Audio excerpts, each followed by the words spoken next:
The sun sank low behind the mountain peaks, its final rays painting the horizon in hues of deep orange and purple. Shadows stretched over the craggy terrain like the fingers of some unseen lurking presence. Cole, a weathered Pokémon explorer, trudged along a narrow, rocky path, each step sending pebbles tumbling down the mountainside. His worn brown field gear clung to his form, dust from countless adventures ingrained into the fabric. The brim of his gray hat was pulled low, shadowing his eyes, which reflected a mix of determination and unease. In his hand, Cole gripped a torch, its flickering flame a small defiance against the growing darkness. The wind picked up, a cold breeze whistling against the rocky crevices, carrying with it the scent of damp earth and something older, something that made the hair on Cole's neck stand on end. Ahead, the entrance to the cave loomed, its edges framed by white, blocky pillars that jutted out from the mountain like the bones of some ancient beast. The pillars, out of place in the otherwise rugged landscape, seemed to glow faintly in the dim light, their surfaces carved with black sigils that pulsed as if they were alive, recoiling from the torchlight. Cole squinted, his heart skipping a beat at the eerie sight. "This must be the cave Rono was talking about," he murmured to himself, his voice barely audible over the wind. He reached into his jacket and pulled out a worn map, unfolding it carefully. The paper, aged and frayed at the edges, fluttered slightly in the breeze as Cole held it close to the flame. There, in the center, marked with a faded X, was the location of a Kabutops statue, his destination. He glanced up at the cave's entrance, its dark maw seeming to beckon him forward. With a slow, deliberate breath, he stepped inside. The air inside the cave was thick, damp, and unnervingly cold. A faint chill ran down Cole's spine as he cautiously advanced along the white stone path that stretched out before him, the light from his torch flickering against the cavern's walls. Each step echoed in the oppressive silence, the only other sound being the distant drip of water somewhere deeper within. "Sure is wet in here," he muttered, grimacing as moisture clung to the air like a second skin. Ahead, a makeshift door blocked the path, its surface worn and covered in a tangle of fishhook-like weeds that dangled from the ceiling like fingers reaching down to grasp him. The shadows they cast twisted grotesquely on the floor, moving in ways that made Cole question whether they were shadows at all. Brushing off the unsettling thought, he pressed onward, his mind swirled with the legends of the place. Ancient fossils, hidden treasures, Pokémon long forgotten by time. Whatever lay ahead was too valuable to turn back now. The cave opened into a vast hallway, the ceiling lost to the shadows above. Cole's torch barely illuminated the space ahead, revealing only more of the ominous stillness. His footsteps reverberated through the chamber, the sound twisting and bouncing off the walls in ways that made his skin crawl. He approached a small pond at the end of the hall, its surface unnaturally still. The torchlight cast an otherworldly glow over the water, distorting his reflection. For a brief moment, his face wavered in the reflection, twisting into something he didn't recognize, a flicker of another presence staring back at him. Cole blinked, shaking his head and pulling away from the water's edge. "There's something wrong about this place," his voice rose above a whisper, his eyes scanning the darkness for any sign of movement. No Pokemon, not even the faintest rustle of life. The oppressive silence was suffocating. As Cole moved further down the path, he noticed something strange. A white staircase rising out of the rock, with faintly glowing purple eyes etched into the stone. They flickered, barely visible in the dim light, watching him as he passed. Just then, a fleeting shadow darted across his vision. Cole whipped around, his heart pounding. "Was that—" He narrowed his eyes, straining to see in the dim light, but the shadow was gone.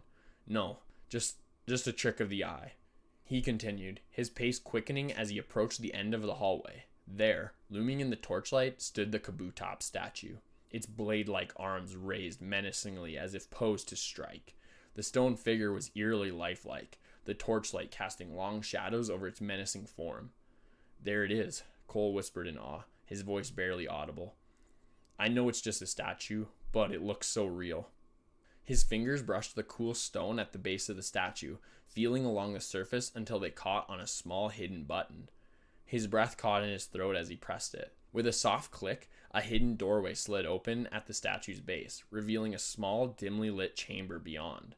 The air in the chamber was thick with age, each breath Cole took heavy and damp. Overhead, fishhook weeds clung to the ceiling like dead fingers, casting shadows across the floor. At the far end of the chamber, bathed in the faint glow of his torch, was a yellow encasement. Inside, resting in eerie stillness, was an opal-shaped Pokémon, frozen in living stasis. Cole's eyes widened, exactly where the fossil was said to be, awe mixed with urgency as he reached for a Pokeball at his belt. Nidoking, Cole whispered, enlarging the ball. I'll need your help.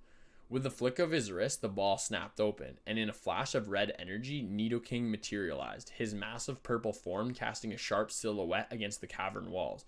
Nido! The Pokemon roared, its horns gleaming in the torchlight. Cole nodded, steeling himself. Break open the deposit with Horn Drill. Nidoking's horn began to spin, glowing white hot as he charged towards the encasement. With a resounding crash, his horn pierced the amber, shattering it into fragments. The fossil inside rolled free, landing at Cole's feet. Cole let out a breath he didn't realize he had been holding. Nice work, Nidoking. Thank you. He recalled Nidoking, the cavern suddenly feeling colder, darker in the aftermath of the noise. The silence pressed in, heavier than before. No, this place is creepy, Cole muttered, picking up the fossil and tucking it into his satchel. Let's get out of here. As he retraced his steps back towards the Kabutops room, the flickering torchlight cast strange shapes along the wall. Then, out of the corner of his eye, a shadow shifted, and 2 teal crystal pearls glowed in the darkness. Cole's breath caught. Who are you? The air grew colder still, and the shadow seemed to move, taking shape before him. A voice, like a cold whisper, echoed through the cavern. I am but a shadow of the cavern you trespass upon. Cole's grip on the torch tightened. The figure, vague and shrouded in darkness, hovered near, its presence oppressive and unnatural. Let us battle. The shadow's voice curled through the air like smoke. If you win, Master Arakai allows you to walk free. Before Cole could react, the shadow summoned a black and white Pokeball. A dark Dragonair unfurled in front of him, its scales shimmering with a sinister gleam, its eyes glowing with malevolence. Cole gritted his teeth.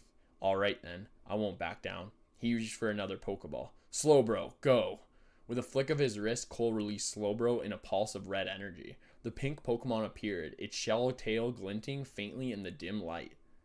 The shadow laughed darkly. Let the mystery begin. The air inside the chamber was heavy, and the atmosphere was charged with tension. The flickering torchlight painted the walls in shifting hues of gold and shadow, casting elongated shapes across the towering form of the Kabutops statue. It stood in grim silence, a menacing sentinel at the heart of the cavern. Across from it, the shadowy figure loomed, a mysterious presence cloaked in darkness. In the center of the chamber, Dragonair coiled, its dark scales glinting faintly in the light. Its piercing, malevolent eyes locked onto Slowbro, who stood firm, unflinching in the face of the looming threat. The air between the 2 Pokemon crackled with unspoken tension, the energy of the upcoming battle palpable. His jaw set in steely determination took a deep breath, his gaze fixed on his loyal Pokemon. Slowbro, headbutt.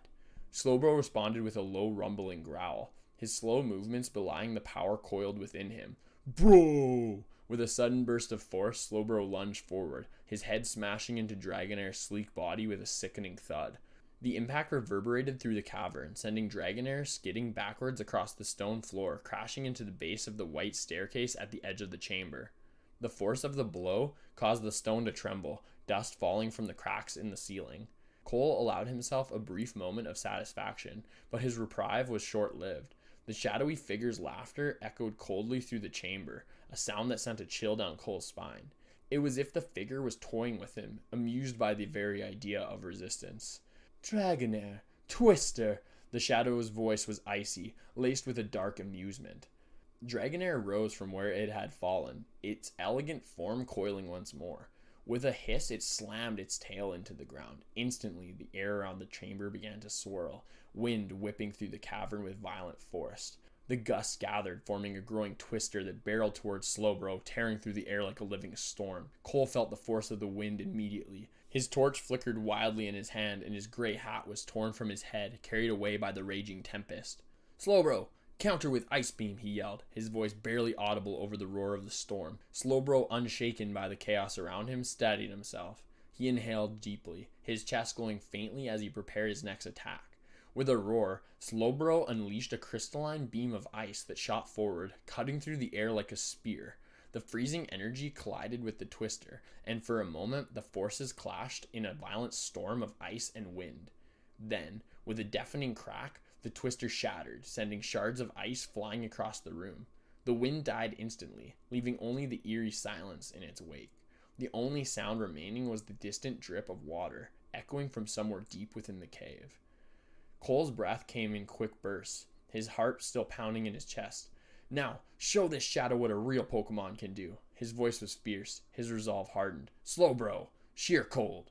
Slowbro's body glowed with an intense blue aura, the icy energy swirling around him like a rising storm. The temperature in the chamber plummeted, the air freezing as Slowbro gathered the full force of his attack. In one swift, fluid motion, Slowbro unleashed a devastating beam of freezing power. The attack surged through the ground, ice creeping across the floor like a living thing before piercing Dragonair directly.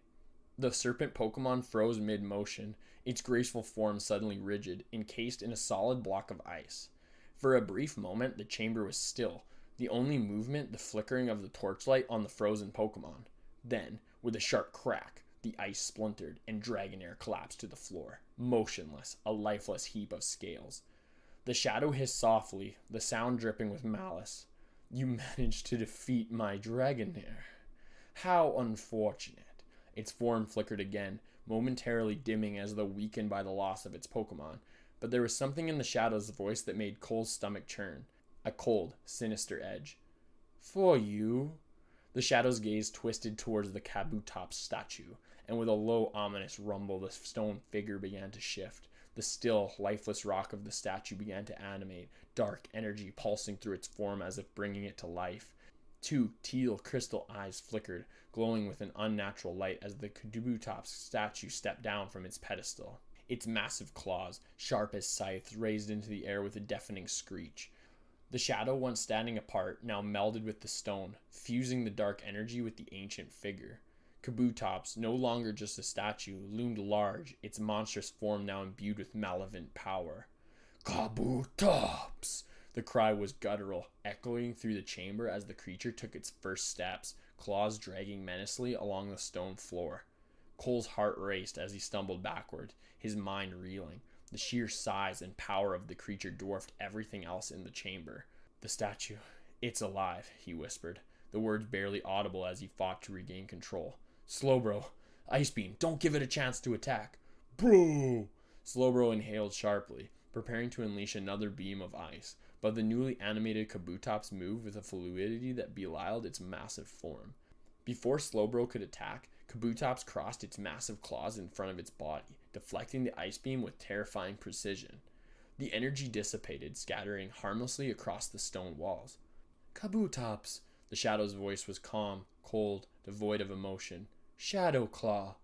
In a blur of speed, Kabutops lunged forward, its claws shimmering with shadowy energy. The motion was so fast, so precise, that Slowbro had no time to react. The claws connected with Slowbro's chest in a brutal strike, and the sickening crunch of bone and flesh echoed through the cavern. Slowbro staggered, gasping for breath as blood spurted from the wound. Then, with a soft groan, Slowbro collapsed to the floor, his body twitching in pain. Slowbro! No! But the shadow was merciless. Solidify! Kabutops crossed its claws once again, and the air in the room shifted, growing heavier. An unnatural etheric energy enveloped Slowbro's limp body, lifting it slowly into the air. The once pink Pokemon's form began to solidify, its flesh turning to stone. Within moments, Slowbro was frozen in place, his body transformed into a twisted white statue, an eerie replica of the Kabutops that had just felled him. Cole stood frozen, his mind struggling to comprehend what had just happened. What the? Slowbro? No! His voice trembled, panic creeping into his tone. He clenched his fist, his knuckles white with tension. If you're gonna play dirty, then try this. With a swift motion, Cole reached for 3 more Pokeballs on his belt, his hands shaking as he released them into the air. Bulbasaur, Gloom, Nidoking, let's go! The chamber erupted in a flash of red energy as the 3 Pokemon materialized, their forms solidifying amidst the chaos. Bulbasaur lashed its spines through the air, Gloom shook, dripping poison from its leaves, and Nidoking snarled, his horns gleaming with the promise of violence. Cole's voice rang out desperate. All of you, attack, don't hold back! In unison, the Pokemon sprang into action. Bulbasaur's vines whipped forward, Gloom hurled a ball of acid, and Nidoking fired a rapid barrage of poisonous stingers. The air crackled with the energy of their combined assault, the attacks hurtling towards Kabutops like a barrage of deadly projectiles. But the shadow remained unmoved. Kabutops! Mirror move! The dark Kabutops raised its claws, a shimmering reflective barrier forming in front of it. The attack slammed into the shield, absorbed by its surface. The barrier pulsed with energy, growing brighter as it absorbed the force of the Pokemon's efforts. Then, boom! The energy was launched back, more powerful than before. The combined force of the reflected attack slammed into Bulbasaur, Gloom, and Nidoking, sending them crashing to the floor with a sickening thud. The impact was too much. One by one, Cole's Pokemon collapsed, fainting instantly from the overwhelming force. No! Cole's cry of anguish filled the chamber, his voice cracking as he rushed towards his fallen Pokemon. The Shadow's voice was cold and detached, as though the devastation it had wrought meant nothing to it. "Thank you," it whispered, each word dripping with eerie satisfaction. "Your Pokemon, the price for the amber fossil. A fair exchange, if you ask me. Your party will make a fine addition to my lord's collection." Cole's heart pounded in his chest, his breath coming in ragged gasps as the weight of the words sunk in. His Pokemon, his partners, his friends, lay motionless on the cold stone floor, their bodies limp and lifeless. Slowly the dark Kabutops crossed its massive claws once more, and the same white energy that had encased Slowbro now began to spread across the bodies of Bulbasaur, Gloom, and Nidoking. "No!" Cole shouted, panic surging through him as he scrambled forward. "Not them! Please, no!" But the etheric energy was relentless. The Pokemon began to lift into the air, their forms stiffening as they were turned into statues, their once vibrant forms now cold and solid. Cole reached out, his hand trembling as he tried to grasp them, but it was too late. Bulbasaur, Gloom, and Nidoking joined Slowbro in the cold, silent display of stone figures that now filled the chamber. His heart ached as he stared at the statue's lifeless eyes, his mind screaming in denial. It couldn't be real. Not like this. "No." His voice cracked barely more than a whisper. Not them." The shadow flickered, its dark form growing fainter as though the battle had drained its strength. Yet, even in its weakened state, its voice carried a chilling finality. "Goodbye, Cole. Sweet dreams." With those parting words, the figure began to dissolve into the darkness, its form dissipating like smoke. Kabutops too slowly faded, the dark energy that had animated it seeping away until it was once again nothing more than a stone statue looming over the chamber as if nothing had ever happened. In an instant, the world around Cole shifted. One moment he was standing in the dimly lit chamber surrounded by the frozen forms of his Pokemon, and the next, he found himself outside. The cold night air hit him like a wall, the sudden change disorienting him. He stood at the base of the mountain, the entrance to the cave he had just come from now nothing more than a smooth, unbroken wall of rock. The once grand cave entrance had vanished as if it had never existed. There was no sign of the white pillars or the dark sigils that had drawn him in. Only the towering, silent mountain remained, indifferent to his loss. Cole's knees buckled, and he collapsed onto the cold, hard ground. His heart pounded in his chest, but his body felt numb, as though the very life had been drained from him. His mind raced, trying to make sense of what had just happened, but the only thought that had surfaced was the terrible, crushing realization that his Pokemon were gone. Gone. Cole's hands, trembling and covered in dust, gripped the small, amber fossil that still lay in his satchel. He pulled it out, his gaze falling on the smooth surface of the ancient stone. In the faint moonlight, it glowed softly, a small glint of orange and gold, beautiful, mysterious, and utterly cold. It felt heavy in his hands, much heavier than it should have. "My Pokemon." His voice was hoarse, filled with sorrow and disbelief. He pounded against the unyielding rock where the cave entrance had been, each strike a futile attempt to release the storm of emotion building inside him. The entrance! No, no, no! His voice echoed through the mountainside, but there was no response. Only the cold wind answered him, whistling through the cracks in the rock, carrying his cries away into the night. No. Cole's voice faded, broken and filled with anguish. He slumped against the smooth mountain wall, his body shaking as the enormity of his loss consumed him. His eyes filled with tears, gazed down at the fossil in his hand. It was a small thing, an ancient artifact he had come so far to find. It had seemed like such a prize, the accumulation of years of searching and struggle, but now it felt like nothing more than a trophy of loss. "My prize," he whispered, his voice barely audible in the stillness of the night. but at what cost?